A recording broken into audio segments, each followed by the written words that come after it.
안녕하세요, 비트TV입니다. 비트코인이 열봉 차트입니다. 제가 비트코인이 또 살짝 오르니까 요새 비트코인 차트를 잘 가져오고 있습니다. 자, 여기서부터는 구독자분들에게만 노출이 되는 영상입니다. 구독, 좋아요 좀 눌러주시고요. 어쨌든 22,800불을 지켜야 된다. 이게 약간 부담스러우면 22,600불이라도 지켜야 된다. 22,600불에서 23,000불을 지킨다면 언제까지? 1월 31일까지 지킨다면 충분히 더 상승할 수 있다. 하나 딱 걸린다면 지금 RSI가 약간 거슬리긴 해요. 충분히 지금도 과매수 구간이다. RSI가 80이기 때문에 혹자는 이제 조정이 들어올 거라고 예측을 하고, 또 다른 부류는 상대 강도 지수가 80이지만 더 상승할 수 있다고 표현을 합니다.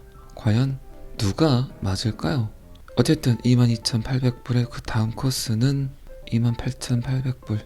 피보나치 되돌림 0.618 자리를 빨리 터치를 해야 된다. 이 자리죠.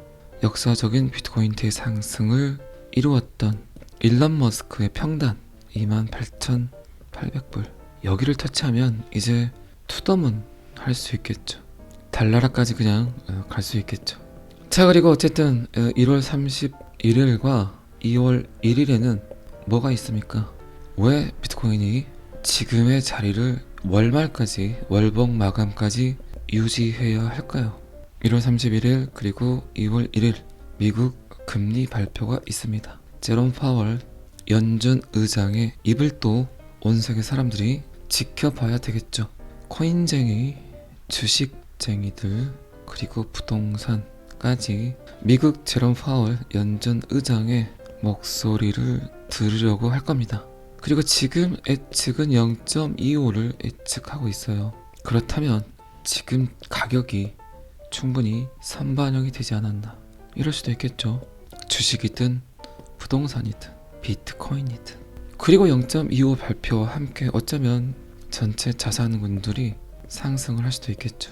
하지만 요거 자체가 어쩌면 페이크일 수도 있다는 거죠. 눈속임일 수도 있다는 겁니다. 실물 경제에는 어쨌든 계속해서 좋지 않죠. 경기, 불황, 인플레이션, 주식 가격이 상승을 해야 될 이유가 1도 없는데, 또 한번 제롬 파월의 금리 발표가 느슨한 틈을 타서 오케이, 지금이야, 이제 다시 또 주식은 상승을 할 거야 라고 또 개미들이 시장에 참여를 할 수도 있겠지만, 요거 자체가 어쩌면 페이크일 수도 있다는 거죠. 경기가 좋아지고 그리고 실업률이 낮아지고 이런 지표에 의한 상승이 아닌 아주 1차원적인 금리 발표에 의한 주식 상승은 별 의미가 없다일 수도 있습니다. 실물 경제는 좋지 않은데 금융, 경제만 또 서민들을 부추길 수 있다. 돈이 또 다른 돈을 탐하려고 하고 있다. 이게 가장 큰 문제죠, 지금은. 그래서 금융공화국이란 말이 계속해서 나오는 겁니다. 제품이 먼저일까요? 돈이 먼저일까요? 요새는 돈이 먼저죠. 돈이 있어야 무언가를 살 수 있다고 생각을 하죠. 예전엔 그렇지 않았죠. 아무리 돈이 많아도 살 수 있는 물건들이 별로 없었죠. 이게 실물 경제. 그런데 지금은 돈만 있으면 뭐든지 가능하다. 이게 금융 경제. 여러분들은 어떻게 생각하십니까? 여러분들의 호주머니는 넉넉해졌습니까? 점점 살기가 좋아지는 것 같습니까? 아니죠. 제롬 파월의 금리 발표에 따라서 또 한 번 시장이 요동을 친다면 그 또한 충분히 버블일 수 있다는 겁니다. 어쨌든 지금은 비트코인과 주식 시장이 같이 연동이 돼서 움직이지만 결국 비트코인과 주식 시장은 다른 차트를 보이게 될 겁니다. 그게 지극히 정상적인 시나리오라고 생각을 합니다. 과연 제롬 파월이 0.25를 이야기할 건지, 어쨌든 비트코인은 더 이상의 추가 하락을 하지 않기 위해선 22,600불에서 23,000불을 유지해야 된다. 그리고 지금 비트코인 암호화폐 시장에서 딱 걸려있는 게 SEC와 FTX, 그리고 제네시스, DCG, 요 문제점들을 어쨌든 지금은 SEC가 암호화폐를 규제하는 걸로 보이기 때문에 SEC가 요거에 대한 판정을 어떻게 내릴 건지도 굉장히 궁금증을 갖게 하죠. 주식은 상승을 하는데 어쨌든 암호화폐가 하락을 하게 되면 그 가장 큰 이유는 아직까지는 1차원적으로 암호화폐를 보고 있는 SEC 게리 겐슬러의 판단이 가장 또 중요할 수 있겠죠. 그리고 FTX 사태가 완벽하게 마무리가 된 그 언저리에서 또 언급이 되게 될 XRP의 소송. 참 어쨌든 올해는 그 어느 해보다 암호화폐가 크립토 커런시가 익사이팅하고 매우 재미있을 것 같습니다. 여러분들도 그렇게 생각을 하시죠? 자, 어쨌든 RSI가 어쨌든 피보나치 되돌림이 어쨌든 저는 더 상승할 거라고 예측을 합니다. 어쨌든 1차 관문은 제롬 파월 주댕이에서 그 모든 게 결정이 되겠죠. 너무 걱정하지 마시고 시장을 잘 지켜보시기 바랍니다. 제가 추매나 평단을 낮추는 일을 하려면 22,800불을 아주 안전하게 돌파하고 그 위쪽에서 추매나 평단을 낮추는 어떤 작업들을 하시라고 이야기를 드린 적 있죠. 이제 그 시점이 조금 다가오는 것 같습니다. 다시 한번 말씀드리지만 하락하는 5만 불보다 상승하는 2만 불이 가장 좋다. 항상 안전한 구간을 선택을 해서 진입을 하셔라. 자, 비트코인 차트는 여기까지만 보시고요. 뱅크 오브 아메리카, JP 모건, 웰스파고, 참 이름만 들어도 타임즈 일면을 장식하는 그런 은행들이죠. 자, 이런 은행들이 디지털 월렛 출시를 위해서 협력하고 있다. 뱅크 오브 아메리카, 웰스파고는 잘 아시겠지만 리플과 협력 관계에 있는, JP 모건 같은 경우는 진짜 양아치 은행이죠. 항상 이랬다 저랬다 말을 반복하는 JP 모건의 CEO 제이미 다이먼. 불과 얼마 전까지만 해도 비트코인 쓰레기라는 표현을 했던 은행기관입니다. 제가 거의 한 6, 7년 동안 암호화폐 관련 데이터를 취합한 결론이 그겁니다. 제이미 다이먼의 말은 항상 반대다 라고 생각하시면 될 것 같습니다. 그렇게 비트코인을 씹었던 JP 모건 뒤로는 이렇게 호박씨를 까고 있어요. 자, 뱅크 오브 아메리카, JP 모건, 웰스파고를 포함한 7개 주요 상업은행이 페이팔 그리고 애플페이와 같은 다른 타사 지갑 제공 업체와 경쟁을 할 디지털 지갑을 출시하기 위해서 협력한 것으로 알려졌다. 대형 은행들 이제 디지털 지갑을 출시하려고 한다. 월스트리트 저널에 나온 기사입니다. 여러분들 뭐 걱정 많이 하셨지만 항상 그들은 조용히 준비를 하고 있습니다. 블랙록도 마찬가지고 지금 뭐 중앙은행도 마찬가지고 종이화폐를 없애고 돈을 이제 디지털화하려는 그들의 움직임은 뭐 몇 년 전부터 계속해서 이어지고 있었죠. 어떻게든 그 과정 중에 아직 결정되지 않은 것들에 대한 노출을 피하기 위해서 암호화폐를 찍어댔고 결국은 암호화폐 지갑을 출시를 하죠. 어제 제가 영상에서 이야기 드렸지만 작년 한 해 비트코인 지갑, 암호화폐 지갑 개수가 40% 정도 상승을 했다는 이야기를 드렸죠. 상업은행들도 마찬가지고 중앙은행도 마찬가지고 그들이 어쨌든 정책 결정을 하기에 가장 큰 요소는 대중의 힘이죠. 대중들이 지금 어떤 생각을 하고 있는가? 대중들의 움직임은 어떠한가? 그들이 암호화폐를 바라보는 생각, 시선들이 어떻게 변해가고 있는가? 그런 빅데이터를 취합해서 결국 정책 결정을 하는 게 그들이 해야 될 책무이기 때문에 어쩔 수 없이 소비자들의 요청, 대중들의 요청에 의해서 메이저 전통 은행들은 암호화폐 지갑을 열 수밖에 없겠죠. 수요가 많으니까 빨리 그 시장에 들어와서 조금이라도 빨리 더 많은 이익을 창출시켜야 되기 때문에. 그러니까 자꾸 제가 말씀드렸지만 세상은 움직인다. 원하든 원하지 않든 혁신과 혁명이 아닌 진화라는 목적을 가지고 암호화폐는 아주 서서히 스멀스멀 대중들의 스마트폰 안으로 모든 게 들어오려고 한다라는 이야기를 한 겁니다. 그리고 어쨌든 전통 금융 회사들은 지금의 변화를 인정하지 않으면, 받아들이지 않으면 디지털 금융에게 완벽하게 밀려버릴 수 있겠죠.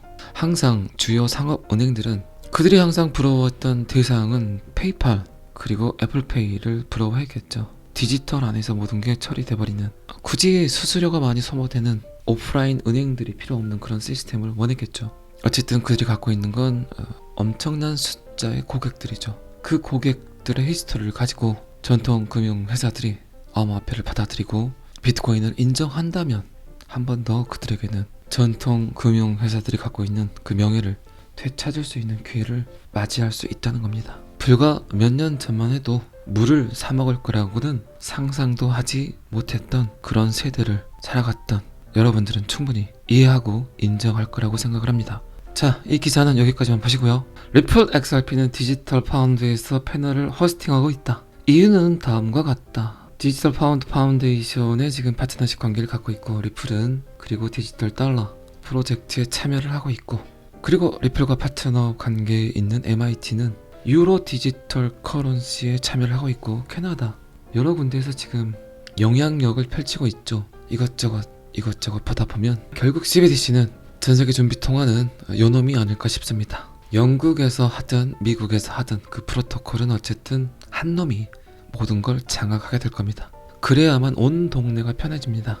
뭘 하나 잘못 결정하면 어른들 그런 말씀 하시죠. 저 새끼 때문에 온 동네가 시끄럽다고.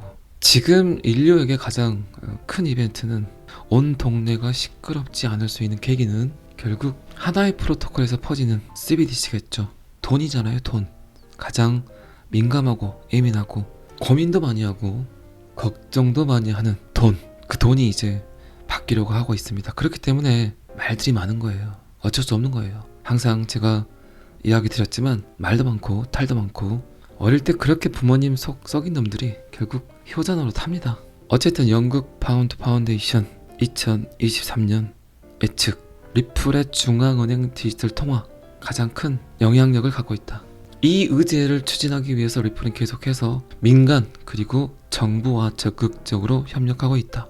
리플이 매우 활동적인 국가는 영국이다. 어쨌든 리플은 2021년 10월 디지털 파운드 파운데이션에 합류를 했고, 이 재단은 영국에서 디지털 파운드의 개발 및 출시에 중점을 둔다. 그리고 이 정책 책임자는 중앙은행 디지털 통화와 관련된 기술 및 정책 문제에 대해서 전 세계 중앙은행과 협력하기 위해 진행 중인 작업이라고 표현을 했고, 리플은 그곳에서 강력한 이니셔티브를 위한 이사회의 구성원으로서 재단을 대표할 것이라고 이야기를 했습니다. 엄청난 이벤트죠. 엄청난 일이고, 미국과 영국, 금융의 시초는 어쨌든 영국, 그리고 그 금융을 발전시킨 미국, 그리고 세계 기축통화국 미국, 이 두 국가를 먹는다는 건 결국 뭡니까? 전 세계를 집어삼키겠다는 거죠. 그들이 쓰는 거는 트렌드가 되고 그들이 결정한 건 결국 세계화가 되겠죠. 이게 선택사항입니까? 여러분들 보시기에는 필수겠죠, 필수. 그래야만 세계가 돌아가기 때문에. 자, CBDC에서 리플과 XRP 원장의 역할은 다양한 인프라가 있어야 되겠죠. 그 기업에 대한 인프라. 리플이 갖고 있는 인프라를 보기 위해서 디지털 파운드 파운데이션, 그리고 유럽 디지털 유로 어소시에이션, 그리고 미국의 디지털 달러 어소시에이션이 있다. 방금 제가 다 지금 리플이 관여를 하고 있다고 이야기를 했죠. 그래서 제가 어제 썸네일에도 이야기 드렸지만 결국 CBDC는 암호화폐에서 출연을 하게 될 것이다. 하나의 프로토콜을 사용하게 될 것이다. 그 프로토콜, 그 시스템을 완벽하게 처리할 수 있는 코인은 여러분들이 아주 잘 알고 있는 그 코인 외에는 그 일을 처리해낼 수 있는 코인은 없다가 맞겠죠. 그렇기 때문에 SEC와 XRP 소송은 매우 긍정적이다. 완벽하게 XRP에게 명확성을 띠게 해주려는 그들의 악의적인 선행일 수 있겠죠. 겉으로 보기에는 까는 것 같지만 결국 XRP에게 가장 큰 도움을 줄 수 있는 그런 이벤트가 XRP와 SEC 소송이라고 저는 생각을 합니다. 어쨌든 여러분들은 지금 제 영상을 보고 계신다면 XRP 홀더들이 굉장히 많겠죠. 제가 생각하는, 그리고 여러분들이 생각하는 그것까지 XRP를 끝까지 가져갈 수 있는 사람들은 저는 몇 프로 되지 않는다고 생각을 합니다. 제가 댓글을 보다 보면 그런 댓글이 있어요. 이렇게 많은 사람들이 XRP를 갖고 있는데 XRP가 비트TV 말대로 그렇게 상승할 수 있을까요? 라는 댓글이 있습니다. 그 댓글에 대한 저의 해답은 5,000원 정도만 가도 90%의 사람들이 모두 다 던질 거라고 저는 예측을 합니다. 던지지 않을 사람들이 있을까요? 한번 여러분들 곰곰이 가슴에 손을 얹고 생각을 해보시기 바랍니다. 그렇기 때문에 그 언저리에서 엄청난 양의 XRP가 시장에 보내지겠죠. 자, 그때를 한번 봐보자고요. 어떤 일이 벌어지는지. 그렇기 때문에 암호화폐를 통해서 꿈을 이루는 아주 작은 소망을 이루는 사람들은 극히 제한적입니다. 엑셀을 통해서 어쩌면 차는 바꿀 수도 있겠죠. 그리고 좀 더 나아가서 집을 바꿀 수도 있겠죠. 하지만 인생을 바꾸는 사람들은 몇 프로 되지 않을 겁니다. 잘 아시겠지만 이랬든 저랬든 저는 항상 여러분들의 성공 투자를 기원합니다. 오늘은 여기까지 하겠습니다. 구독과 좋아요는 항상 저를 너무너무 힘나게 합니다. 감사합니다. 비트TV였습니다.